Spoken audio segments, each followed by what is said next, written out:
नमस्कार, आप देख रहे हैं सी न्यूज भारत और मैं हूं आपके साथ प्रिया श्रीवास्तव। वक्त हो गया न्यूज बुलेटिन का। इस न्यूज बुलेटिन में बात करेंगे लखनऊ की, जहां न्यायमूर्ति शेखर कुमार यादव ने ब्रिटिश संसद को किया संबोधित। साथ ही साथ आगे चर्चा करेंगे अकोला की, जहां एक वृद्ध आश्रम लाभार्थी ने आत्मदाह करने का प्रयास किया। साथ ही चर्चा होगी बस्ती की, जहां दबंगों ने ढहा दिया छप्पर। पीड़िता ने एसपी से लगाई न्याय की गुहार। ऐसी तमाम खबरों पर डालेंगे नजर इस बुलेटिन में। इलाहाबाद हाईकोर्ट के न्यायमूर्ति शेखर कुमार यादव ने हाउस ऑफ लॉर्ड्स में ब्रिटिश संसद को संबोधित किया, जहां उन्होंने विकसित भारत की कल्पना पेश की। ये एक महत्वपूर्ण पल है जो भारत और ब्रिटेन के बीच गहराते संबंधों को दर्शाती है। ब्रिटेन सरकार द्वारा उन्हें संबोधन के लिए आमंत्रित किया गया था, जो उनकी विशेषज्ञता और योगदान को मान्यता देता है। इस अवसर पर न्यायमूर्ति शेखर कुमार यादव ने भारत की प्रगति और विकास की दिशा में की गई उपलब्धियों को साझा किया, जिससे ब्रिटिश संसद सदस्यों को भारत की बदलती तस्वीर को समझने का मौका मिला। उनका संबोधन सिर्फ कानूनी शिक्षा तक सीमित नहीं रहा, बल्कि भारतीय संस्कृति, सभ्यता और न्याय प्रणाली के उन पहलुओं पर केंद्रित था जो भारत की समृद्ध विरासत का अभिन्न हिस्सा है।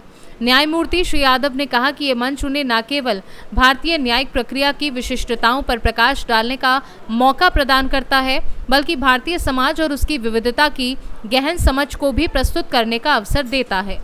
लखनऊ से सी न्यूज संवाददाता रितेश श्रीवास्तव की रिपोर्ट।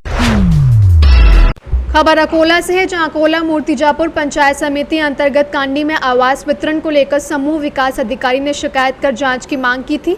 उक्त शिकायतकर्ता को जांच रिपोर्ट नहीं मिलने पर 19 सितंबर को ग्राम पंचायत कार्यालय के सामने शालिग्राम विट्ठल पोलकट ने अपने शरीर पर डीजल डालकर आग लगाने का प्रयास किया। उन्होंने कहा कि प्रशासन की ओर से दी गई जानकारी से संतुष्ट नहीं होने पर वह आमरण अनशन करेंगे। दिसंबर 2022 से आज दिनांक 2024 तक कांडी ग्राम पंचायत में घरकुल योजना के सभी लाभार्थियों के आवास पूर्ण हुए या नहीं, अथवा कैसे पूर्ण हुए, इसकी रिपोर्ट स्वतः व्याख्यात्मक प्रति में मुझे दे। शालिग्राम विट्ठल पोलकट के बयान में मांग की गई है कि फर्जी लाभार्थियों का सर्वेक्षण कर उनके नाम रद्द किए जाएं। आप्पाजी, आपलं सर्वप्रथम नाव काय? शालिग्राम विठ्ठलराव पोलकट. तुम्ही ही तक्रार कशा संदर्भात केलेली आहे? आपलं पंतप्रधान योजनेअंतर्गत जे घरकुल योजनेची यादी केली ते खोटी केली. त्याचा अहवाल पाहिजे, त्याचा हे पाहिजे, आठव पाहिजे. माझ्यावर यादी आहे. तुमच्याकडे किती लोकांची यादी आहे? माझ्यावर सर्वच लोकांची यादी आहे. दाखवा ना, तुम्ही मीडिया समोर दाखवा कळा ते यादी किती लोकांची आहे. मला घरी जायला लागेल. आता हे तुम्ही यादी दाखवली, हो. आता तुमचं म्हणणं काय? मा म्हणणं कसं आहे, मुलीले बाप हजबंड गेला हे पाहून घ्या. म्हणजे प्रशासनानं तुमच्या पोरीले वडिलाले पती दाखवलं, हो असं तुमचं म्हणणं आहे? हो. आणि यादी जे आहे हा. हे नियमाप्रमाणे नाही.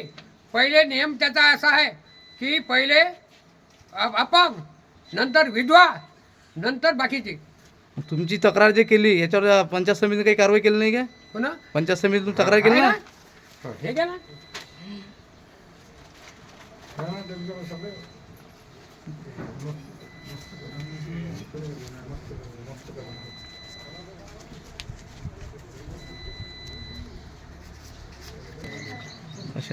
चालते. मुलाची यादी नियमावर द्याव. हे घ्या. मुलगी बापाचा नवरा होत नाही, हे घ्या, पाहून घ्या. आता आपण काय निर्णय घेतलेला? आता आत्मदहन करणार आहे की काय करणार? आत्मदहन मला चौकशी पाहिजे. चौकशी तुम्ही जर केली नियमानुसार, मला तुम्ही आपलं नियमानुसार मला चौकशी करून अहवाल द्या. तुम्ही मला आठव सहित चौकशी करा, नाही तर मी आत्मदहन. अकोला से सी न्यूज संवाददाता धनराज सपकाल की रिपोर्ट।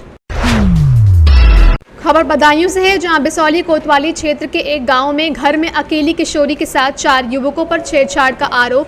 विरोध करने पर हुई मारपीट, किशोरी के पिता हुए घायल। हम आपको बता दें, पूरा मामला बिसौली कोतवाली क्षेत्र के एक गांव का है, जहां के रहने वाली एक महिला ने बताया कि उनके घर पर उनकी बेटी अकेली थी और उनके पति खेत पर गए हुए थे और वह खुद बिसौली किसी काम से आई हुई थी। तभी आरोप है कि गांव के ही युवक घर में घुस गए और उनकी बेटी के साथ छेड़छाड़ करने लगे। तभी उनके पति घर पर आ गए। जब उन्होंने छेड़छाड़ का विरोध किया तो उनके साथ मारपीट की, जिसमें उनके चोटें आई हैं। वहीं पीड़ित ने बिसौली कोतवाली पुलिस को लिखित शिकायती पत्र देकर कानूनी कार्रवाई की मांग की है। वहीं पुलिस ने इलाज के लिए घायल को सामुदायिक स्वास्थ्य केंद्र बिसौली में भर्ती कराया है और मामले की जांच पड़ताल में जुट गई है। हम तो चल बिसौली चले आए, हमारे घर वाले चले गए खेत में। हमारे जवान में लड़की घर बैठी और मेरी लड़की देख के छेड़खान कर रहे, घर में भाग पर कपड़ा फाड़ते हैं लड़की। कौन कौन लोग थे? बार प्रेमपाल लड़का, टिप्पू, प्रेमपाल, बबलू, भालू, अनिल सब है जी।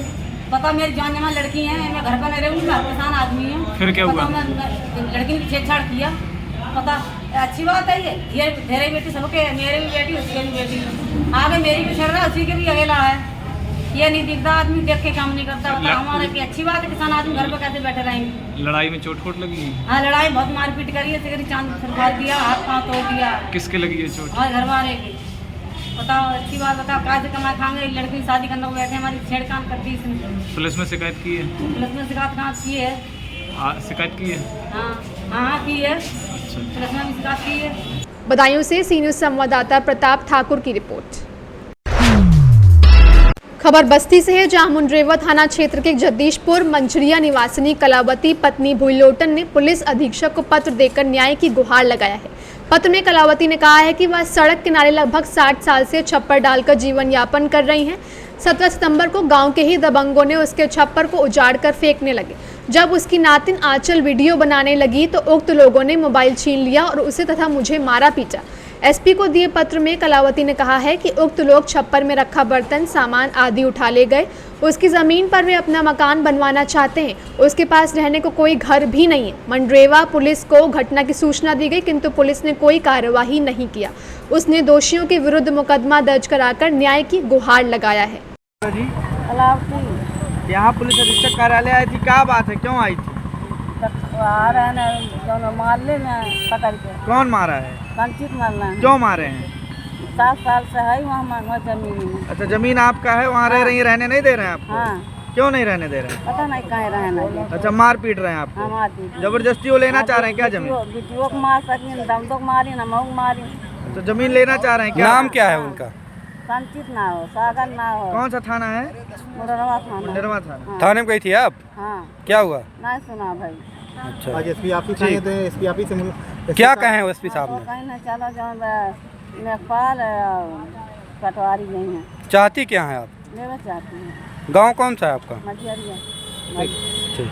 बस्ती से सी न्यूज़ संवाददाता धर्मेश की रिपोर्ट। खबर रोहतास से है, जहां परिवहन विभाग ने ड्राइवरी लाइसेंस तथा वाहन ओनर पेपर से मोबाइल नंबर जोड़ना अनिवार्य कर दिया है। अगर अब तक आपने वाहन के ओनर पेपर या अपना ड्राइविंग लाइसेंस मोबाइल से नहीं जोड़ा है तो जल्द ही जोड़ लें, नहीं तो आप पर परिवहन एक्ट के तहत जुर्माना की कार्रवाई हो सकती है। रोहतास जिला परिवहन पदाधिकारी रामबाबू ने बताया कि परिवहन एक्ट के तहत वाहन ओनर पेपर या ड्राइविंग लाइसेंस से मोबाइल नंबर जोड़ना अनिवार्य है। इसमें लापरवाही बरतने पर परिवहन एक्ट के तहत जुर्माना की कार्रवाई की जाएगी। वाहन स्वामी स्वयं ही अपना वाहन के कागजात या ड्राइविंग लाइसेंस अपने मोबाइल नंबर घर बैठ लीक करा सकते हैं। इसके लिए परिवहन विभाग की वेबसाइट के माध्यम से अपडेट कर लें। परिवहन विभाग जितने भी वाहन चालक हैं, वाहन स्वामी है, सभी का मोबाइल नंबर उनके वाहन से और उनके डीएल से संबद्ध हो जाना है।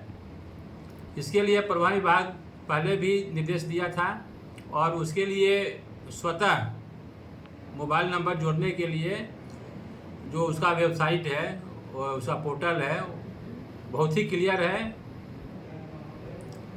डीएल के लिए सारथी.परिवहन.nic.in इस पर जाना है। और ये वाहन के लिए जो आरसी है उसके लिए वाहन.परिवहन.nic.in पर जा करके स्वयं अपना मोबाइल नंबर, अगर डीएल है तो डीएल के साथ वाहन है, रजिस्ट्रेशन कराए हुए हैं, तो उसके साथ तय कर सकते हैं। रोहतास से सी न्यूज संवाददाता पंकज कुमार की रिपोर्ट। फिलहाल इस बुलेटिन में इतना ही। देश दुनिया की बाकी खबरों के साथ जुड़े रहने के लिए आप देखते रहिए सी न्यूज़ भारत।